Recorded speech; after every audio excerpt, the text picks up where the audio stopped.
তোমরা তো ইতিমধ্যে জেনেই গেছো যে আমার বাবা আমাদের ছেড়ে চলে গেছেন।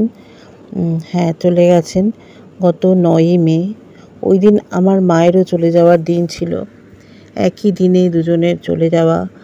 ভীষণ মিল ছিল দুজনের, মৃত্যু দিয়েও সেটা প্রমাণ করে দিয়ে গেলেন। তো যাই হোক, আমি যে আমার বাবার মুখাগ্নি করেছি তার জন্য আমাকে তো 13 দিনের সমস্ত ক্রিয়াকর্ম করতে হয়েছে। তো তার কিছু কিছু অংশ তোমাদের সাথে শেয়ার করছি। আর হ্যাঁ, আমার কিছু ইউটিউবের বন্ধুরা, মানে আমার ইউটিউব পরিবারের সদস্য যারা আমার বন্ধুরা, আমাকে ফোন করেছিলেন খবরাখবর নিতে, এবং অনেকে জিজ্ঞেস করছিলেন যে আমার ভিডিওতে বাবাকে তারা দেখেননি। কিন্তু এটা ভুল। আমার বাবা আমার অনেক ভিডিওতে আছেন, প্রথম দিককার প্রচুর ভিডিওতে আমার বাবা রয়েছেন।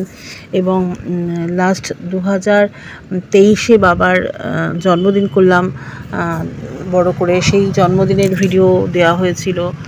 বাবা আমার অনেক ভিডিওতেই আছেন, হয়তো খেয়াল করেননি। তো আমার প্রোফাইলে গিয়ে একটু ভিডিওগুলো ঘাঁটলে অনেক ভিডিওতেই বাবাকে দেখা যাবে। তো যাই হোক, আমি ঘাট কাজ করার জন্য আমাদের বাড়ির কাছে একটি পুকুরে চলে গিয়েছিলাম। প্রচণ্ড রোদ, খাঁকা করছে। পেছনে যে স্ল্যাবটা, ওইখানে বসে আমার শাশুড়ি মায়ের ঘাট কাজ আমরা করেছিলাম। কিন্তু এত রোদ, সেই জন্য ঠাকুরমশাই দেখলাম এই গাছতলাটাই বেছে নিয়েছেন। তো এখানে রোদটা লাগছিল না, গাছের ছাওয়ায় বেশ ভালোই কাজ করলাম। আর ঠাকুরমশাই খুব সুন্দর করে ব্যাখ্যা করছিলেন প্রত্যেকটা ক্রিয়ার যে মানেগুলো। এত সুন্দর আমাদের ঠাকুরমশাই, মানে এই যে ক্রিয়াকর্মগুলো করান, এত সুন্দর করে ব্যাখ্যা করেন, ভীষণ হৃদয়ে স্পর্শ করে যায়, মনটাই অন্যরকম হয়ে যায়। তো যাই হোক, হ্যাঁ, তোমাদের যেটা বলতে চাই যে বাবা আমাদের কাছে ছিলেন না কেন, কারণ হচ্ছে বাবা মা আমার কাছেই থাকতেন। মা চলে গেলেন 2018-তে। তারপরে বাবা একটুখানি, বলছিলাম না তোমাদের, প্রচণ্ড ভালোবাসা ছিল দুজনের মধ্যে। আমার বাবা মার লাভ ম্যারেজ করেই বিয়ে হয়েছিল, এবং সারা জীবন আমি আমার বাবা মায়ের মধ্যে কোনোদিন জোরে কথা ঝগড়া দেখি। আমার মা তবু একটু মাথা গরমে ছিলেন, একটু যদিও বা জোরে কথা বলতেন, চেঁচামেচি করতেন। আমার বাবা ভীষণই শান্ত ছিলেন। তো যাই হোক, যেটা বলছিলাম যে 2018-তে যখন মা চলে গেলেন, এই একই দিনে 9ই মে ছিল। পরের দিন, আমি তো মায়ের ক্ষেত্রেও 13 দিনেই কাজ করেছি, কারণ মুখাগ্নি করেছি যেহেতু আমি একমাত্র সন্তান। তো মায়ের ওই চলে যাওয়ার পরের দিন বাবাকে হঠাৎ করে সকাল থেকে পাওয়া যাচ্ছে না, কোথায় গেল। আমার বাবা একটু ভবঘুরে হয়ে গিয়েছিল মা যাওয়ার পরে। যাই হোক, সেটাই বলছি, সারা দিন আমি আর আমার হাজবেন্ড পাগলের মতন খুঁজেছি। অ্যাকচুয়ালি তখন আমরা গড়িয়া স্টেশন অঞ্চলে থাকতাম। তো সারা গড়িয়া স্টেশন চত্বর জেনে গিয়েছিল তো আমাদের তো ওখানে প্রচুর পরিচিতি, সবাই জেনে গিয়েছিল, মানে আমাদের চেনা পরিচিত, যে আমার বাবাকে খুঁজে পাওয়া যাচ্ছে না। সারা দিন খোঁজ, এদিকে ফোনটাও সুইচ অফ। বিকেল যখন গড়িয়ে গেল, তখন সবাই বলছে না, এবার কিন্তু পুলিশে একটা খবর দিতেই হবে। এরকম আমরা তোড়জোড় করছি। তো দেখলাম তখন বাবা আস্তে আস্তে ফিরে আসলেন। কি ব্যাপার না, তার মন ভালো লাগছিল না বলে সে তার এক ছোটোবেলাকার বন্ধুর বাড়িতে, সেই বারুইপুরে না রাজপুরে, আমার ঠিক খেয়াল করতে পারছি না, ওখানে গিয়ে সারাদিন বসেছিলেন। তো তারপর থেকে বাবা একটু ভবঘুরে টাইপের হয়ে গিয়েছিলেন, আমাদের কাছেই ছিলেন। এবং বাবার মনে আনন্দ দেওয়ার জন্য সে বছর আমি একদম আমাদের ছায়াবিথির বাচ্চা কাচ্চাদের নিয়ে একটা বড় করে জন্মদিন করলাম। বাবাকে ভুলিয়ে রাখার জন্য নানান রকম আমি এক অনাথ আশ্রমে যেতাম, অন্তর্দয়, সেখানে গেলাম, নিয়ে গিয়ে বসন্ত উৎসব করা, নানান রকম অ্যাক্টিভিটিসে বাবাকে সঙ্গে রাখা, নানানভাবে চেষ্টা করা। কিন্তু বাবার কিছুতেই সংসারে মন বসতো না। তো এই করতে করতে আসলো হচ্ছে কোভিডের সময় আমার বাবা, যিনি কিনা এক সেকেন্ড ঘরে বসে থাকেন না, ঘুরে বেড়াতে ভালোবাসেন। বাই দ্য ওয়ে, তোমাদের বলি, তিনি কিন্তু প্রচণ্ড বেড়াতে ভালোবাসেন, মানে বসে থাকার মানুষ নয়। আমার বাবা মা প্রচুর ঘুরে বেরিয়েছেন, এবং পরবর্তীতেও বয়স হয়ে যাওয়ার পরেও তিনি ঘরে থাকতেন না। এই বন্ধু বান্ধব, আত্মীয় স্বজন, এখানে ওখানে চলে যেতেন। কোভিডের সময় তাকে অনেক কষ্টে সৃষ্টে তো ঘরে আটকে রাখা, এবং যাহাতক সবেমাত্র অটোগুলো চালু হলো, সে আর ঘরে বসে থাকতেন না। এর বাড়ি ওর বাড়ি, এখানে ওখানে চলে যেতেন। এবং এই নিয়ে যাদের বাড়িতে যেতেন আত্মীয় স্বজনরা আমাকে ফোন করে বেশ অসন্তুষ্ট হতেন, বলতেন। আর আমি একটু বাবাকে বকাবকি করতাম। সত্যি দেখো, বাবা মা বয়স হয়ে গেলে তো বাচ্চার মতো হয়ে যায় না। আর লোকে এরকম কথা শোনাচ্ছে আমার বাবা যাচ্ছে, কারণ এমনি আমার বাবার সুগার প্রেশার ছিল, তখন একটা ভীষণ আতঙ্ক, কোভিড করে। আর যার বাড়ি যাচ্ছে তারাও বিরক্ত হচ্ছে, ফলে আমি একটু বকাবকি করতাম এবং তখন তার মনে হতে লাগলো যে আমি বোধহয় মেয়ের বাড়িতে পরাধীন হয়ে রয়েছি। এইভাবে চলতে থাকলো। তারপর 2021-এ তিনি একটা ভারত সেবাশ্রম সংঘের মহারাজের চিঠি করে আনলেন, বললেন যে আমি মহারাজের ভারত সেবাশ্রম সংঘে চলে যাব। সে অনেক রাগারাগি করে তাকে কোনো মতে আটকানো। এরপরে তিনি ঠিক করলেন এই রামকৃষ্ণ মঠ, আমার বাবার সাথে রামকৃষ্ণ মিশনের মহারাজদের সাথে বেশ চেনা পরিচিতি ছিল, তো ঠিক করলেন রামকৃষ্ণ মঠে তিনি চলে যাবেন। এবং লিটারেলি তিনি কিন্তু সিদ্ধান্ত নিয়েই নিলেন, কারো কথা শুনলেন না। আত্মীয় স্বজনরা বললেন ছাড়, উনি যখন যেতে চাইছেন সেখানে যদি ভালো থাকেন ঠাকুরের কাছে থাকুক।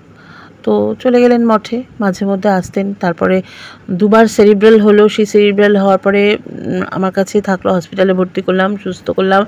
গত বছর সেরিব্রাল হলো, তখন বাবাকে নিয়ে এসে 4 মাস আমার কাছে ছিল তাকে, কারণ ওখানে তো অসুস্থ হলে রাখবে না, অসুস্থ হলে বাড়ি চলে আসতে হবে। তো বাবাকে সুস্থ টুস্থ করলাম, আবার চলে গেল। এই করতে করতে লাস্ট 1 বছর ধরে আমি শুধু বাপিকে বলছি, বাপি আর তোমার ওখানে থাকতে হবে না, তুমি চলে এসো, কারণ তোমার বয়স হচ্ছে, শরীর ভালো না, কখন কি হয়, শরীর টরীর খারাপ।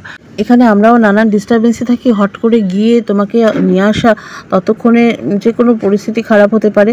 এরকম লাস্ট 1 বছর ধরেই প্ল্যানিং চলছে এবং দোলের আগে থেকেই নিয়ে আসার জন্য তোড়জোড় করছি, কিন্তু বাবা বলছেন এই বাসন্তী পুজোটা যাক, এই গরমটাই কমুক। এই করতে করতে লাস্ট 7 তারিখে আমাকে ফোন করলো আমার শরীরটা ভালো না। তো ভালো না বলাতে, তার আগের সপ্তাহে আমাদের আনতে যাওয়ার কথা ছিল, বাবা বললো যে না আর কটা দিন যাক। যাই হোক, ওই বলাতে বাবাকে গিয়ে যখন 7 তারিখে ফোন করলেন, 8 তারিখে অরূপ আর আমি গেলাম, নিয়ে আসলাম। সেই ভিডিও তোমরা দেখবে আসার সময়। এবং লাস্ট 2 দিন ধরে কিচ্ছু খাইনি। তো আমরা নিয়ে আসার পর 8 তারিখে আমরা সকালে ডাক্তারের কাছে মানে হসপিটালে নিয়ে যাব প্ল্যান করছি, কারণ বাবার পেটটা বেশ ফুলে গেছিলো। তো ভোর রাত্রি থেকে কালো কালো মুখ দিয়ে জল ওঠা শুরু হলো। তো আমরা সকালবেলা হসপিটালে নিয়ে গেলাম, নিয়ে যাওয়াতে বললো সিভিয়ার অ্যাটাক হয়েছে। প্রথমে বাঘাযতীন হসপিটাল নিয়েছিলাম, ওখান থেকে ওরা ভাঙড়ে রেফার করলো। ভাঙড়ে নিয়ে গিয়ে ওরা জাস্ট ট্রিটমেন্টটা শুরু করেছে। 3টে মেডিসিন বললো পরপর কোনো গ্যাপ না দিয়ে খাইয়ে দিন। তো আমার মেয়ে 3টে মেডিসিন খাইয়ে দিল। তারপরে বললো সোনা, আমার মেয়েকে সোনা ডাকতেন, বললো আমাকে শুয়ে দাও।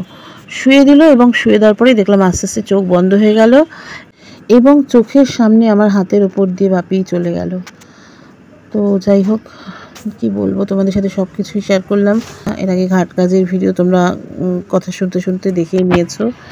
এই পারলৌকিক ক্রিয়া আমার সম্পন্ন হলো এবং আত্মীয় স্বজনদের নিয়ে শুধুমাত্র আমি একদম ত্রিপুরেশ্বরী মন্দিরে ছোট করে জাস্ট শ্রাদ্ধানুষ্ঠানটুকু করেছি। সেই সাথে আমরা একটু মিষ্টির মানে বাক্সর ব্যবস্থা করেছিলাম, খাওয়া দাওয়ার খুব একটা আড়ম্বর রাখিনি।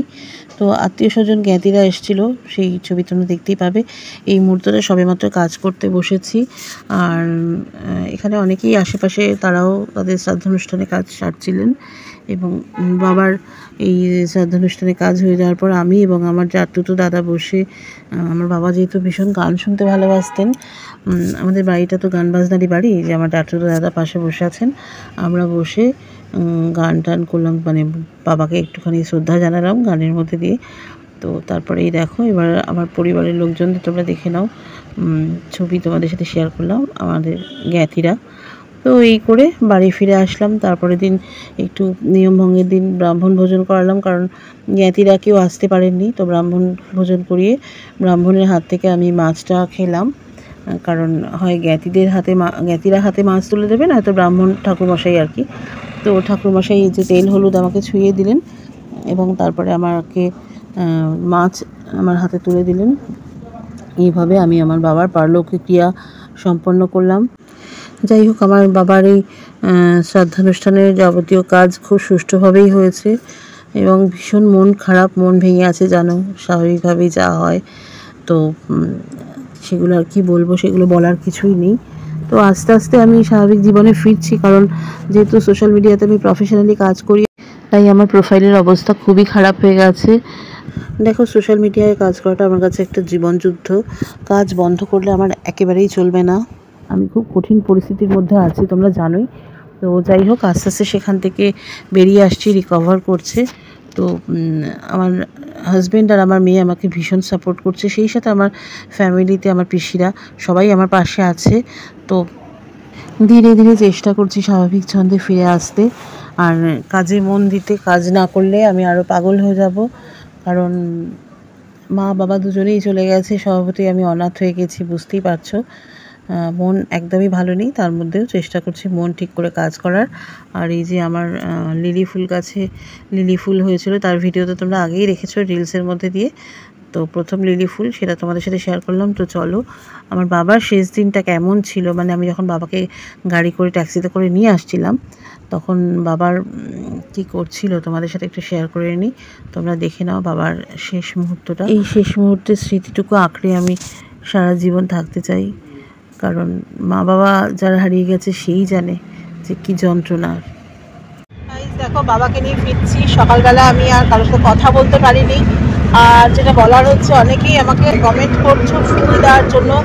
প্রতিদিন তো আমার বলতে লাগে না, আমি যথাসময় যার বাড়িতে গিয়ে আমি ফুল দিয়ে আসি, কিন্তু আজকে আমার সেই সিচুয়েশান নেই। প্লিজ আমি নিশ্চয়ই যদি সুযোগ হয়, আমি এই যেমন এখন গাড়িতে বসে বসে আমি কিন্তু কমেন্টের রিপ্লাইগুলো দিলাম। তো প্লিজ আমার কাছে চাইতে হবে না, আমি সেই মানসিক অবস্থায় নেই যে আমার বাবাকে দেখতেই পাচ্ছ তোমরা। আর ওই যে সামনে টাকাও আমরা গাড়িতে করে ফিরছি বাবাকে নিয়ে। তো ডিটেলসে সব বলবো তোমাদের, এখন বলার মতন মানসিক অবস্থায় নেই। বাবাকে আগে সুস্থ করি, আর ফুল পৌঁছে যাবে, চিন্তা করতে হবে না, চাইতে হবে না, ফুল পৌঁছে যাবে। ঠিক আছে, আমি সবার জন্য মানে চেষ্টা করি, আমার যতখানি সম্ভব আমি পাশে থাকার চেষ্টা করি। প্লিজ তোমরা আমার পাশে থেকো।